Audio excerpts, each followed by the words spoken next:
பொறுப்புணர்ச்சி, ஒரு பயம், வாழ்க்கையை பற்றின ஒரு பயம், பொறுப்புணர்ச்சிலாம் எப்படி வரும்? எங்கேருந்து அது வருது? அதை எப்படி வர வைக்கிறது? அப்படின்னா பகிர்ந்து உண்றோம்ல. நம்ம உழைப்பால் நம்ம உழைப்பால் சம்பாதிச்ச பணத்தையோ பொருளையோ உணவையோ பிறருக்கு பகிர்ந்து கொடுக்குறோம் பார்த்தீங்களா? குறிப்பாக உணவை நம்ம உழைப்பால் சம்பாதிச்ச பணத்தை வச்சு நம்ம ஒரு உணவை வாங்கி மற்றவங்களுக்கு கொடுக்குறோம் பாருங்கள். அந்த பகிர்ந்து உண்ணுதல், அது மாதிரி மற்றவங்களும் கொடுப்பாங்க, நம்மளும் வாங்குவோம். அந்த பகிர்ந்து உண்பது தான் இந்த வாழ்க்கையில் ஒரு பொறுப்புணர்ச்சியை ஏற்படுத்துது, ஒரு பயத்தை ஏற்படுத்துது. வாழ்க்கையை பற்றின ஒரு பயம், ஒழுங்காக இருக்கணும், இந்த வாழ்க்கையை ஒழுங்காக வாழ வேண்டும், நம்ம கடமைகளை ஒழுங்காக செய்யணும். அந்த பயம் இருக்குல்ல, கடமைகளை செய்யாதப்போ ஒரு குற்ற உணர்ச்சி ஏற்படும். கடமைகளை செய்யாமல் இருக்கிற ஒரு குற்றம், செய்யாமல் இருப்பது ஒரு குற்றம்னா, அதை செய்யாமல் இருக்கும்போது நமக்கு ஒரு குற்ற உணர்ச்சி. அந்த உணர்ச்சி நம்ம அந்த கடமை செய்வதற்கு உதவியாக இருக்கிறது. ஒரு பயம், இந்த ஆக்கப்பூர்வமான பயம் இருக்குல்ல, வாழ்க்கையை பற்றின பயம், ஒரு பொறுப்புணர்ச்சி, இதெல்லாம் எங்கேருந்து வருது அப்படின்னா இந்த உணவுகளை பகிர்ந்து உண்பதால் ஏற்படுகிறது. உணவுகளை பகிர்ந்து உண்பதில் பிறருக்கு நம்ம உழைப்பால் சம்பாதிச்ச அந்த பணத்தை வச்சுக்கிட்டு ஒரு உணவை வாங்கி மற்றவங்களுக்கு கொடுக்கறதுனால ஏற்படுது. அப்போ மற்றவங்களும் கொடுப்பாங்க, நம்ம வாங்குகிறோம். அப்போ அவங்களுக்கும் நமக்கு மற்றவங்க உணவு தருவாங்க, அதை நம்ம வாங்கி சாப்பிட்றோம். நம்ம மற்றவங்களுக்கு கொடுக்குறோம், அவங்க வாங்கி சாப்பிட்றோம். நமக்கு உணவை கொடுக்குறாங்கல்ல, அப்போ அவங்களுக்கு அந்த உணர்ச்சி ஏற்படுகிறது, அந்த பொறுப்புணர்ச்சி, பயம். இப்போ பகிர்ந்து உண்பது தான் ஒரு மனித வாழ்க்கையை வாழ்வதற்கான ஒரு பயம். இல்லைன்னா நம்ம பகிர்ந்து உண்ணவே இல்லை அப்படின்னா, இப்போ இந்த பயம் பொறுப்புணர்ச்சிங்கிறது என்னது அப்படின்னா, மனிதர்களாக வாழ்வதற்கான பொறுப்புணர்ச்சி, மனிதர்களாக வாழ்வதற்கான ஒரு பயம். மனித வாழ்க்கைன்னு தனியானது அது. நீ பகிர்ந்து உண்பதால் தான் உனக்கு அந்த மனிதர்களாக வாழ்வதற்கான பயம் வருது. மனித வாழ்க்கையை வாழ வேண்டும், மனித வாழ்க்கை மீது ஒரு பொறுப்புணர்ச்சி வருது. நீ பகிர்ந்து உண்ணலைன்னா நீ விலங்குகளாக, நம்மலாம் விலங்குகளாக, நம்மலாம் விலங்குகளாக குரங்குகள் முதல்ல விலங்குகளாக இருந்தது. அப்புறம் மனமெனும் நோய் ஏற்பட்டதால் இப்போ மனிதர்களாக மாறியிருக்கிறோம். அப்போ நம்ம பகிர்ந்து உண்பதால் தான் நாம் மனிதர்களாக வாழ்ந்து கொண்டு இருக்கிறோம். மனித வாழ்க்கைக்கு அடிப்படையாக பகிர்ந்து உண்பது தான். நம்ம மனித வாழ்க்கை வேண்டாம், எனக்கு மனித வாழ்க்கையே வேண்டாம், எனக்கு விலங்கு வாழ்க்கை தான் வேணும். ஏன்னா ஏற்கனவே நம்ம விலங்காக தான் இருந்தோம். அப்படின்னா எனக்கு அந்த விலங்கு வாழ்க்கை தான் வேணும், மனித வாழ்க்கை எனக்கு வேண்டாம் அப்படின்னா ரொம்ப ஈஸி. நீ பகிர்ந்து உண்பதை நிறுத்திடு, யாருக்கும் கொடுக்காத, யார்கிட்டையும் வாங்காத. அப்புறம் அது அப்படியே பார்த்தீங்கன்னா ஒரு 2-3 நாளில் நீ விலங்காக மாறிடுவேன். யாரை பற்றியும் கவலைப்பட மாட்டா. உனக்கு ஒரு மனித வாழ்க்கை மீது ஒரு இது இருக்காது. யார்கிட்டையும் பேசணும் அப்படிங்கிற இதெல்லாம் இருக்குது. பேசுவதற்கெல்லாம் அடிப்படை காரணம் அதை பகிர்ந்து உண்பது தான். பிறரிடம் பேச வேண்டும் என்கிற, நீ பகிர்ந்து உண்ணலைன்னா பிறரிடம் பேச வேண்டும் என்கிற எண்ணமே வராது. பிறருக்கு பகிர்ந்து கொடுக்கல, உன்னிடம் உள்ள உணவை பிறருக்கு கொடுக்கவில்லை என்றால் உனக்கு பேசணுங்கிற எண்ணமே வராது. அந்த அளவுக்கு தினசரி நாம் பகிர்ந்து உண்டு கொண்டே இருக்க வேண்டும். அப்போ தான் தினமும் நாம் மனிதர்களாக வாழ்ந்து கொண்டே இருப்போம். அதுக்காக தான் குடும்பங்கிற ஒரு அமைப்பை ஏன் உருவாக்குறாங்க? அந்த பகிர்ந்து கொள்கிற நடைமுறையை எளிதாக்குவதற்காக. ஏன்னா தினமும் நம்ம உணவை கொடுக்கணும், அப்போ தான் மனிதர்களாக வாழ முடியும். உணவை வாங்கி சாப்பிட்ணும், கொடுத்து சாப்பிட்ணும். அதுக்காக நம்ம ஒவ்வொருத்தரும் தேடிட்டு அலைய முடியாது. அதனால் ஒரு குடும்பமாக இருந்துக்கோ, குழந்தைகள், குடும்பம், அப்பா அம்மா தாத்தா பாட்டின்னு இருந்துக்கிட்டேன்னா நீ உன்னுடைய உணவை மற்றவங்களுக்கு கொடுக்கலாம், மற்றவங்களும் உனக்கு தருவாங்க. அப்போது அந்த மனிதர்களாக வாழ்வது எளிதாக இருக்கும். மனித வாழ்க்கை என்பது என்ன? மனித வாழ்க்கையை புரிந்து கொள்வது, அதுக்கு இந்த பகிர்ந்து உண்பது தான் காரணமாக இருக்கிறது. நீ பகிர்ந்து உண்பதை நிறுத்திவிட்டால் ஒன்றும் மனிதர்கள் செத்து போயிட மாட்டாங்க, ஆனால் மனிதர்களாக வாழ முடியாது. உணவை பிறருக்கு கொடுக்காமல், பிறரிடம் வாங்கி சாப்பிடுவதையும் பிறருக்கு கொடுப்பதையும் நீ தவிர்த்து விட்டால் நீ மனிதர்களாக வாழ முடியாது, விலங்குகளாக வாழ ஆரம்பித்து விடுவாய். நம்ம தினசரி நாம் மனிதர்களாக வாழ்வதற்கு போராடுகிறோம். உணவை பிறருக்கு கொடுப்பது, பிறரிடமிருந்து வாங்குவது, இந்த நடைமுறை தான் நாம் மனிதர்களாக வாழ்வதற்கு காரணம். ஒரு பயம் இருக்குல்ல, மனித வாழ்க்கையை வாழ வேண்டும், ஒரு மனிதர்களாக வாழ வேண்டும், ஒரு பொறுப்புணர்ச்சி, பயம், அதெல்லாம் எங்கேருந்து வருது? அந்த உணவை பிறருக்கு கொடுப்பதாலும் பிறரிடமிருந்து வாங்குவதாலும் தான் அந்த மனித வாழ்க்கை என்பது. பிறருக்கு அடிப்படையான உதவி, அது ஒரு உதவியின் ஆரம்பமே உணவை பிறருக்கு கொடுப்பது தான், பிறரிடமிருந்து வாங்குவது. உதவி செய்து உதவியை பெற்று வாழ்வது. பிறருக்கு உதவி செய்ய வேண்டும், அதாவது பிறருக்கு உணவை கொடுக்க வேண்டும், பிறரிடமிருந்து உதவியை பெற வேண்டும், பிறர் கொடுக்குற உணவை வாங்கி சாப்பிடணும். இதுதான் பகிர்ந்து உண்பது. இந்த நடைமுறை தான் மனிதர்கள் பிற உயிரினங்களிடமிருந்து மனிதர்கள் எப்படி வேறுபடுகிறார்கள்? உதவி செய்து வாழ்கிறவர்கள் மனிதர்கள். பிறருக்கு உதவி செய்து பிறரிடமிருந்து உதவியை பெற்று வாழ்கிறவர்கள். வேறு எந்த உயிரினமும் அந்த உதவி செய்து வாழ்கிற வழக்கம் கிடையாது. பிற உயிரினங்களுக்கும் நமக்கு என்ன வித்தியாசம்? உதவி செய்வது, உதவியை பெறுவது, அதுதான் வித்தியாசம். மனித ஒற்றுமைக்கு நம்ம ஏன் ஒற்றுமையாக இருக்கிறோம்? உதவி தேவைப்படுது, அதனால ஒற்றுமையாக இருக்கும். உதவி தேவைப்படும் போது யாரையாவது நோக்கி போகிறத விட ஒத்துமையாக இருந்தோம்னா பக்கத்திலே உதவியை வாங்கிக்கலாம். நம்ம ஒரு குடும்பமாக சமூகமாக வாழும் பொழுது நமக்கு தேவையான உதவியை நமது பக்கத்தில் இருப்பவரிடமிருந்து வாங்கி கொள்ளலாம், பிறருக்கு உதவி செய்யலாம். இந்த உதவி செய்கிற வழக்கம் இருக்குல்ல, இதுதான் பிற உயிரினங்களுக்கும் நமக்கு உள்ள வேறுபாடு. அந்த உதவி அதுக்கு என்ன காரணம்? அந்த உதவி முதல்ல எங்கேருந்து ஆரம்பிக்குது? உணவை கொடுப்பது, உணவை வாங்குவது. இப்போ ஒரு தாய் குழந்தைக்கு பால் கொடுக்குறா அப்படின்னா கொடுக்க தான் செய்கிறா. அந்த குழந்தை அந்த தாய்க்கு எதுவும் கொடுக்கறதில்ல. வளர்ந்ததுக்கப்புறம் வேணால் கொடுப்பாங்க அந்த குழந்தை. ஆனால் எல்லா உயிரினத்திலுமே ஒரு தாய் உயிரினம் தனது குட்டிகளுக்கோ குஞ்சுகளுக்கோ உணவை கொடுக்கறதே தவிர உணவை பெறுவதில்லை. அது பகிர்ந்து உண்பது கிடையாது. பகிர்ந்து உண்பது என்றால் உணவை கொடுக்க வேண்டும், வாங்க வேண்டும். இந்த ரெண்டும் சேர்ந்தது தான் பகிர்ந்து உண்பது. அங்கே தாய்கிட்ட உணவை கொடுக்கறது தான் இருக்குது தவிர வாங்கிறது கிடையாது. ஒரு நாய் இருக்குன்னா அந்த நாய் குட்டிகளை வளர்ந்த பிறகு அந்த குட்டி தனியாக போயிடும். வளர்கிற வரைக்கும் அந்த தாய் அந்த தாய் நாய் பால் கொடுக்கும், அவ்வளோதான். அப்புறம் வளர்ந்த பிறகு அந்த குட்டிகள்லாம் அது பாக்கில் போயிடும். ஆனால் மனிதர்கள் தான் வளர்ந்த பிறகும் போகாமல் ஒன்றா உட்கார்ந்து கொடுத்து வாங்கி அந்த உதவி, அதான் மனித வாழ்க்கையின் அடிப்படை. முதல் உதவி எங்கேருந்து ஆரம்பிக்குதுன்னா உணவை கொடுப்பதும் வாங்குவதும். அங்கிருந்து தான் மனிதர்களின் முதல் உதவி ஆரம்பிக்குது. மனிதர்கள் உதவி செய்து வாழ்கிறவர்கள், பிறருக்கு உதவி செய்து பிறரிடமிருந்து உதவியை பெற்று வாழ்கிறவர்கள். அதுக்கு அடிப்படை என்ன காரணம்? அந்த உதவி, அதான் பகிர்ந்து கொள்ளுதல். உதவியை பகிர்ந்து கொள்வது, அறிவை பகிர்ந்து கொள்வது, அனுபவங்களை பகிர்ந்து கொள்வது, உணவை பகிர்ந்து கொள்வது. இது அடிப்படையில் எங்கேருந்து ஆரம்பிக்குது? உணவை பகிர்ந்து கொள்வதிலிருந்து தான் ஆரம்பிக்கும். நீ உணவை கொடுக்காம அனுபவத்தை மற்றவங்கள்ட்ட பகிர்ந்துக்க முடியாது. நீ மற்றவங்கள்ட்ட பேசுவதன் மூலமாக ஒருத்தர் தன்னுடைய அனுபவத்தை பிறரிடம் பகிர்ந்து கொள்கிறார். நீ உன்னிடமிருந்து உணவை பிறருக்கு கொடுக்கவில்லை என்றால் பிறரிடம் உன்னுடைய அனுபவத்தை பகிர்ந்து கொள்ளவே உனக்கு ஆர்வம் வராது, உனக்கு பேசணுங்கிற எண்ணமே வராது. நல்லா பாருங்கள், யார் உணவை நல்லா பகிர்ந்துக்கிறாங்களோ அவங்க தான் நல்லா பேசுவாங்க. யார் பிறருக்கு உணவை கொடுப்பதில் தாராளமாக இருக்காங்களோ, பிறரிடமிருந்து உணவை வாங்குவதற்கு கூச்சம் எதுவும் படாமல் வாங்குகிறார்களோ, கொடுக்கிற வழக்கம், உணவை கொடுக்கிற வழக்கம், உணவை பெறுகிற வழக்கம், இவர்கள் தான் சுதந்திரமாக நல்லா நிறைய பேசுவாங்க. ஒரு மகிழ்ச்சியாக இருப்பாங்க, ஆர்வமாக இருப்பாங்க. அவங்க ரொம்ப சுதந்திரமாக இருப்பாங்க. ஒரு சுதந்திரமாக நீ மனித வாழ்க்கையை வாழ்வதற்கு ஒரு சுதந்திரம் தேவை. மனிதர்களாக வாழ்கிற ஒரு சுதந்திரம். விலங்குகள்னால் இப்போ நம்ம குரங்குகள் முதல்ல விலங்குகளாக இருந்தோம், அப்புறம் மனமெனும் நோய் ஏற்பட்டதால் மனிதர்களாக மாறினோம். விலங்குகளாக இருக்கிற ஒரு சுதந்திரங்கிறது என்னென்னா, நான் எனக்கான உணவை சாப்பிட்டுட்டு நான் போயிட்டே இருப்பேன். அதான் விலங்குகள். முதல்ல குரங்குகள் விலங்குகளாக இருந்தது, அப்புறம் மனிதர்களாக மாறியது மனமெனும் நோய் ஏற்பட்டதால். விலங்குன்னா எப்படின்னா, தன்னுடைய வயிற்றை நிரப்பிக்கிட்டு போயிட்டே இருக்கும்.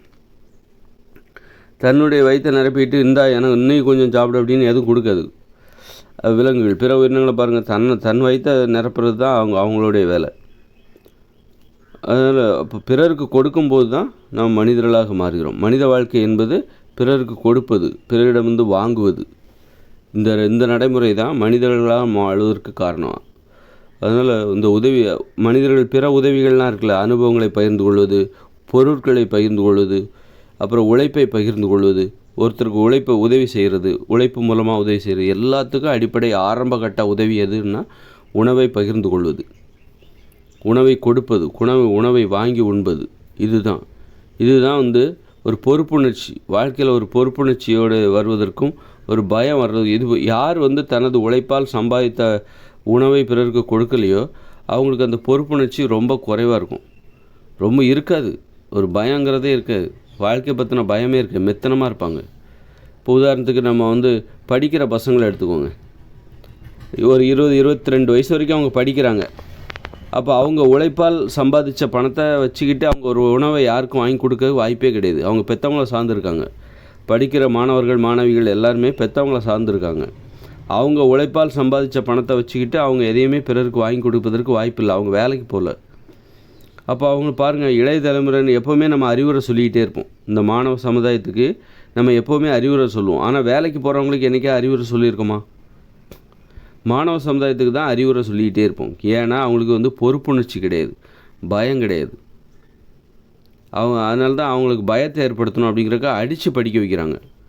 படிக்கலைன்னா வாத்தியார் அடிப்பார். அந்த அடிக்க பயந்து தான் அவங்க படிக்கிறாங்க. ஏன் அவங்க வாழ்க்கையை பற்றி ஏன் அவங்களுக்கு அக்கறை இல்லை? காரணம் அவங்க இன்னும் சம்பாதிக்க ஆரம்பிக்கல. சம்பாதித்த பணத்தினால தான் சம்பாதித்த பணத்திலேருந்து உணவை வாங்கி பிறருக்கு கொடுக்கணும். அப்போ தான் அந்த பயமே வரும். மனித வாழ்க்கையை அப்போ தான் புரிஞ்சுப்பாங்க. உதவி செய்கிற வழக்கம் அப்போ தான் அவங்ககிட்ட ஆரம்பிக்குது. தன்னுடைய உழைப்பால் சம்பாதித்த பணத்தை வைத்துக்கொண்டு உணவை வாங்கி பிறருக்கு கொடுக்கணும், பிறரிடம் வாங்கணும். அப்போ தான் அந்த பயம் வரும். மனித வாழ்க்கைனா என்ன? பிறருக்கு உதவி செய்வது. மனித வாழ்க்கையின் ஆரம்ப நடைமுறையே அந்த உணவை பகிர்ந்து கொள்வது தான். மனித வாழ்க்கை, ஒட்டுமொத்த மனித வாழ்க்கையை பிறருக்கு உதவி செய்கிறது, உதவி செய்து உதவியை பெறுவது தான் எல்லாமே. அப்போ அந்த மாணவ சமுதாயத்துக்கு ஏன் அவங்களுக்கு பொறுப்புணர்ச்சி இல்லை? ஏன் மக்கள் பெற்றவங்களாம் அறிவுரை சொல்லுவாங்க, எல்லாருமே அறிவுரை சொல்லுவாங்க, ஆசிரியர்களும் அறிவுரை சொல்லுவாங்க. ஏன்னா அவங்களுக்கு வாழ்க்கை இன்னும் புரியலை. எதுக்காக புரியலை? அவங்க இன்னும் தன் உழைப்பால் சம்பாதித்த பணத்தை வச்சுக்கிட்டு ஒரு உணவை பிறருக்கு வாங்கி கொடுக்குற வாய்ப்பு இன்னும் அவர்களுக்கு கிடைக்கவில்லை. படித்து முடித்து வேலைக்கு சென்றால்தான் அந்த வாய்ப்பு அவர்களுக்கு கிடைக்கும். படித்து முடித்து வேலைக்கு செல்ல வேண்டும், அப்பொழுது தான் அவர்களுக்கு அந்த வாய்ப்பு கிடைக்கும். அப்போ நம்ம அந்த வாய்ப்பு அவங்களுக்கு கொடுக்கணும். அவங்களுக்கும் ஒரு வாழ்க்கையை பற்றின பயம் வரணும், ஒரு பொறுப்புணர்ச்சி வரணும். பொறுப்புணர்ச்சி வந்துச்சுன்னா என்ன ஆகணும்னா, நம்ம அறிவுரை சொல்ல வேண்டிய தேவையில்லை. இன்றைக்கி அறிவுரை சொல்லணும், எப்போ அவங்கள கவனிச்சிக்கிட்டே இருக்கணும், அவங்க படிக்கிறாங்களா இல்லையா, கெட்டு குட்டிச்சவராக போயிடுவாங்களோ அப்படிங்கிற அந்த பயம். அப்படி இது பிள்ளைகளை வளர்க்குறது பெரிய கஷ்டமாக இருக்குது. அப்போ அவங்களுக்கு பொறுப்புணர்ச்சி வரணுங்கிறக்காக அறிவுரை சொல்கிறதுக்கு பதிலாக நீங்கள் அவங்களுக்கு பொறுப்புணர்ச்சி வரணுங்கிறதுக்காக அவங்களுக்கு படிப்பதற்கு சம்பளம் கொடுங்க. படிப்பது என்பது ஒரு வேலை. அந்த வேலை செய்வதற்கு சம்பளம் கொடுங்க. அந்த பணத்தின் மூலமாக அவர்கள் உணவை வாங்கி தனக்கு பிடித்தவர்களுக்கு கொடுப்பார்கள். பிடித்தவர்களிடம் வாங்கி உண்பார்கள். இந்த பகிர்ந்து உண்ணுகிற நடைமுறையை அவர்களுக்கு கொடுங்கள், உரிமையாக்குங்கள். அவர்கள் படிப்பதற்கு சம்பளம் கொடுங்க. அப்போ அந்த பணத்தை வச்சு அவங்க உணவை வாங்கி பிறர் கொடுக்கும்போது வாழ்க்கை அவர்களுக்கு புரியும், பொறுப்புணர்ச்சி வந்துவிடும், பயம் வந்துவிடும். அதன் பிறகு அவர்களுக்கு அறிவுரை தேவையில்லை. 22 வயசு 25 வயசு வரைக்கும் ஒருத்தர் படிக்கிறாங்கன்னு வச்சுக்கோங்க. படிக்கிற வரைக்கும் அவங்களுக்கு அறிவுரை சொல்லிக்கிட்டே இருக்காங்க. அதுவே வேலைக்கு போன பிறகு அதுக்கப்புறம் அவங்களுக்கு அறிவுரை தேவையில்லை. வேலைக்கு போகிறவங்கள யாரும் அறிவுரை சொல்லிகிட்டு இருக்க மாட்டாங்க. வேலைக்கு போகிறவங்களுக்காக யாரும் அறிவுரை சொல்லிகிட்டே இருக்க மாட்டாங்க. ஏன்னா வேலைக்கு போகிறவங்க பணம் சம்பாதிக்கிறாங்க. அந்த பணத்தை வச்சு பிறருக்கு உணவை வாங்கி பிறருக்கு கொடுக்குறார்கள், தினமும் சம்பாதிக்கிறவங்க. அதனால் அவங்களுக்கு அந்த பயம் இருக்குது. மனித வாழ்க்கைன்னா என்ன? உதவி செய்கிற அந்த வழக்கம் அவங்களுக்கு வந்துடுது. மனித வாழ்க்கைன்னா என்ன? பொறுப்புணர்ச்சி, ஒரு பயம், வாழ்க்கையில் பொறுப்போடு இருக்கணும் அப்படிங்கிற அந்த பயம் அவங்களுக்கு வந்துடுது. அதனால் வந்துடுது. அப்போ இந்த மாணவ சமுதாயத்துக்கு நம்ம இன்றைக்கி அறிவுரை சொல்கிறோன்னா அது நம்முடைய தப்பு தான். காரணம், அவங்களுக்கு நாம் இன்னும் படிப்பதற்கு சம்பளம் கொடுக்கவில்லை. அதை கொடுத்து விட்டாலே போதும், நாம் அவர்களுக்கு அறிவுரை சொல்லவில்லை. அவர்களே அவர்களுடைய பொறுப்புணர்ச்சி வாழ்க்கையை உணர்ந்து ஒழுங்காக வாழ்க்கையை வாழ ஆரம்பித்து விடுவார்கள், பொறுப்பாக வாழ ஆரம்பித்து விடுவார்கள். இங்கே குற்றங்களே நடக்காது. மாணவ சமுதாயத்துக்கு மட்டும் நீங்கள் சம்பளம் கொடுத்துட்டிங்கன்னா இங்கே குற்றங்களே நடக்காது. இங்கே குற்றங்களை நோக்கி போகிறவங்க யார்? பெரும்பாலும் போதைப்பொருள், இது மாதிரி பழக்க வழக்கங்களை நோக்கி போகிற மாணவ சமுதாயம் தான். காரணம், அவங்களுக்கு பொறுப்பு இல்லை, பயம் இல்லை, வாழ்க்கையை பற்றி ஒரு பயம் இல்லை, ஆக்கப்பூர்வமான பயம் இல்லை, பொறுப்புணர்ச்சி இல்லை. காரணம், அவங்க தாழ்வு மனப்பான்மையில் இருக்காங்க. ஏன்னா அவங்க தங்களுடைய பொருளாதாரத்துக்காக பெற்றவங்களை எதிர்பார்க்குறாங்க. 5க்கும் 10க்கும் பெற்றவங்களை எதிர்பார்க்குறாங்க. பெற்றவங்க அதனால் அந்த மாணவர் சமுதாயத்தின் இயலாமையை புரிந்து கொண்டு பெற்றவர்களும் சரி மற்றவங்களும் சரி அவங்கள அவமானப்படுத்துகிறாங்க, அவங்களுடைய நெருக்கடியான அந்த நிலையை பயன்படுத்தி. அப்போ அவங்களுக்கு பணம் கொடுத்துட்டாக்கா, படிப்பதற்கு சம்பளம் கொடுப்பது அவர்களுடைய உரிமை. அந்த உரிமையை நம்ம அவர்களுக்கு கொடுக்கும்போது அப்போ அவர்களுக்கு பொறுப்புணர்ச்சி வந்துடும், பயம் வந்துடும். அப்போ அவங்கள பார்த்து எல்லாருமே மதிக்க ஆரம்பிச்சிருவாங்க. சம்பாதிக்கிறவங்கள பார்த்து மற்றவங்க மதிப்பாங்க. இப்போ மாணவ சமுதாயத்துக்கு இப்போ மரியாதைங்கிறது இல்லை. ஏன்னா அவங்க இன்னும் சம்பாதித்த உடனே அவங்களுக்கு மரியாதை வந்துடும். அவர் சொந்த வீட்லேயும் சரி, ஒரு மாணவர் ஒருத்தர் படிக்கிற வரைக்கும் அவருக்கு மரியாதை இருக்காது. சம்பாதித்த உடனே அவருக்கு பயங்கர மரியாதை வந்துடும். அந்த மரியாதையை படிக்கும் போதே கொடுங்க, படிப்பதற்கு சம்பளம் கொடுங்க. அப்போ அந்த மரியாதையை உணரும்போது அந்த மரியாதையை பாதுகாக்க வேண்டும் என்பதற்காக பொறுப்போடு இருப்பார்கள். தன்னுடைய உழைப்பால் அந்த உழைப்புனா என்ன? படிக்கிறது தான் உழைப்பு. படிப்பது என்கிற அந்த உழைப்பு கிடைச்ச ஊதியத்தை வச்சு உணவை வாங்கி பிறருக்கு கொடுப்பார்கள். கொடுக்கும்போது என்ன ஆகும் அப்படின்னா, அவர்களுக்கு அந்த வாழ்க்கை அப்போ மரியாதை வரும். பிறருக்கு உணவை கொடுக்கும்போது என்ன வருதும் அப்படின்னா, மற்றவங்க மதிப்பாங்க. நாம் இப்போ என் நண்பனுக்கு நான் உணவை கொடுக்குறேன், என்னிடம் இருக்கிற உணவை நான் கொடுக்குறேன்னு வச்சுங்க. அப்போ அந்த நண்பனுக்கு பசி ஆறுது. அப்போ அவனுக்கு என் மேலே விசுவாசம் வருது, ஒரு பாசம் வருது, என்ன அவன் மதிப்பான். மதிக்கும்போது எனக்கு அது பிடிச்சிருக்கும், அந்த மரியாதை எனக்கு பிடிச்சிருக்கும்.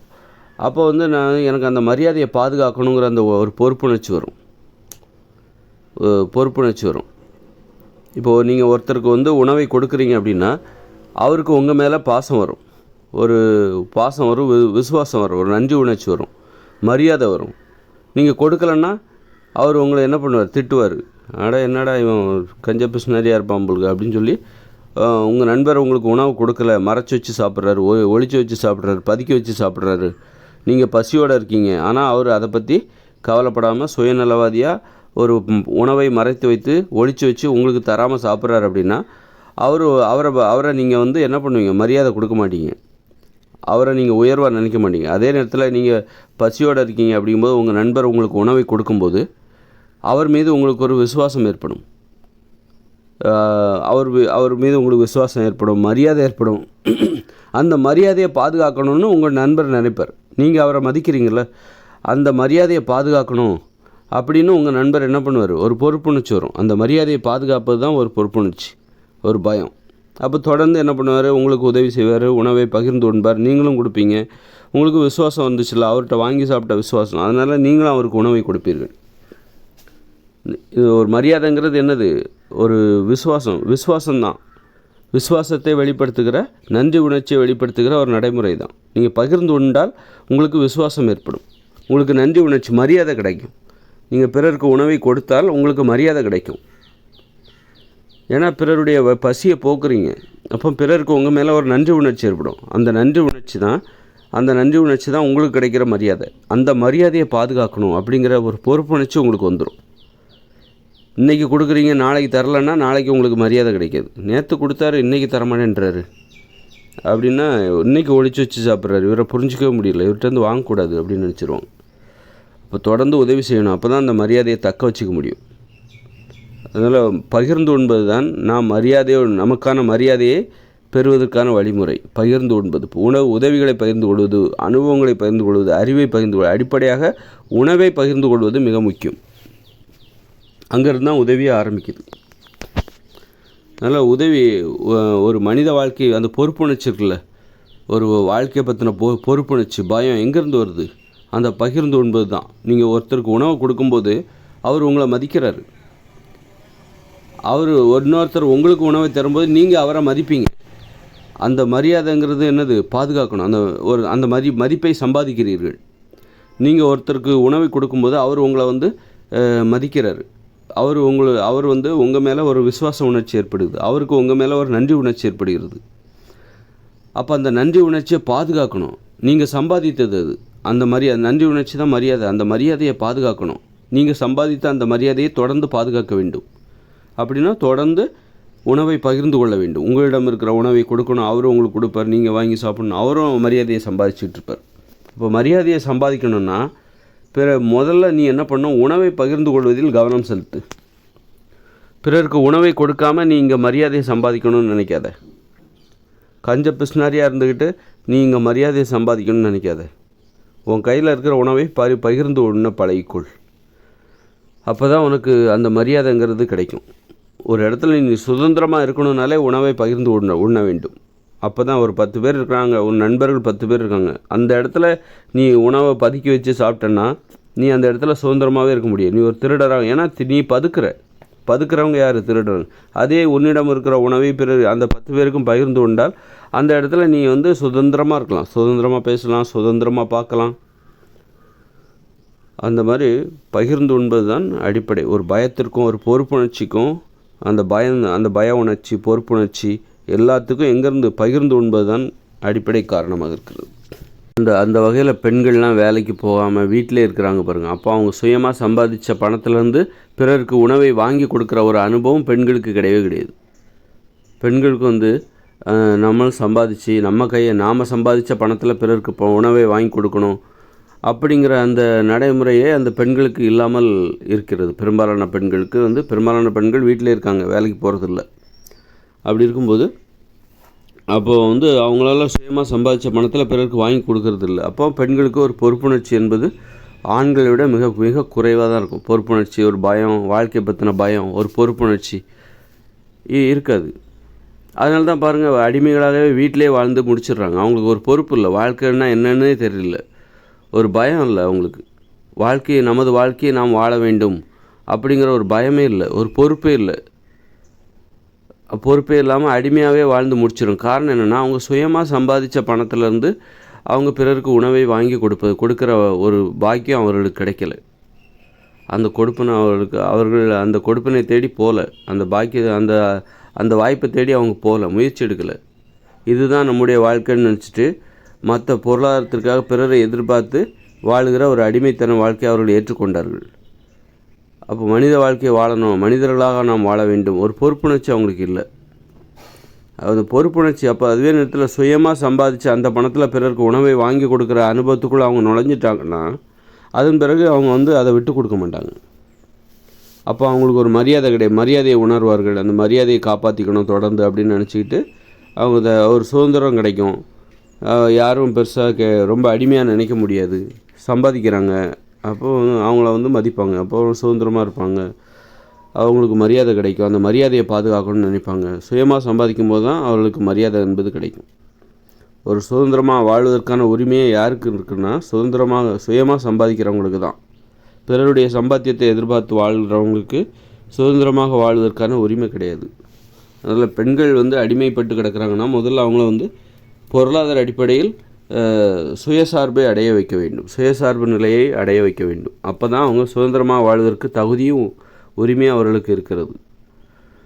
அப்போ தான் மரியாதையை அவர்கள் உணர்வாங்க. அப்போ அந்த சம்பாதிச்ச பணத்திலேருந்து பிறருக்கு உணவை வாங்கி கொடுக்கணும், அந்த பகிர்ந்து உண்ணுகிற நடைமுறை. அப்போ தான் அவங்களுக்கு அவர்கள் மரியாதையை சம்பாதிப்பார்கள். மரியாதையை சம்பாதிக்கணும் பெண்கள். அப்போ அவங்க உழைச்ச பணத்திலேருந்து பிறருக்கு உணவை வாங்கி கொடுக்கணும். அப்போ தான் அவங்க பிறர் அவர்கள் மீது அந்த உணவை பிறர் சாப்பிட்றாங்களா, ஒரு பெண் தான் உழைப்பில் சம்பாதித்த பணத்தை பிறருக்கு கொடுக்கும்போது அதை சாப்பிடுகிறவர்களுக்கு இந்த பெண் மீது ஒரு மரியாதை ஏற்படும், ஒரு நன்றி உணர்ச்சி ஏற்படும். அந்த மரியாதையை பாதுகாக்கணும். அப்போ தொடர்ந்து அந்த பெண் வேலைக்கு போகணும், வேலைக்கு போய் பணத்தை சம்பாதிக்கணும், பிறருக்கு உணவை வாங்கி கொடுக்கணும், பிறரிடம் உணவை வாங்கி சாப்பிடணும். அந்த நண்பர்கள், தோழிகளாக இருக்கலாம், பிள்ளைகளாக இருக்கலாம், கணவனாக இருக்கலாம். ஒரு கணவனுக்கு தன்னுடைய உழைப்பால் சம்பாதித்த பணத்தை வச்சு ஒரு மனைவி தனது கணவனுக்கு உணவை கொடுக்கிறாள்.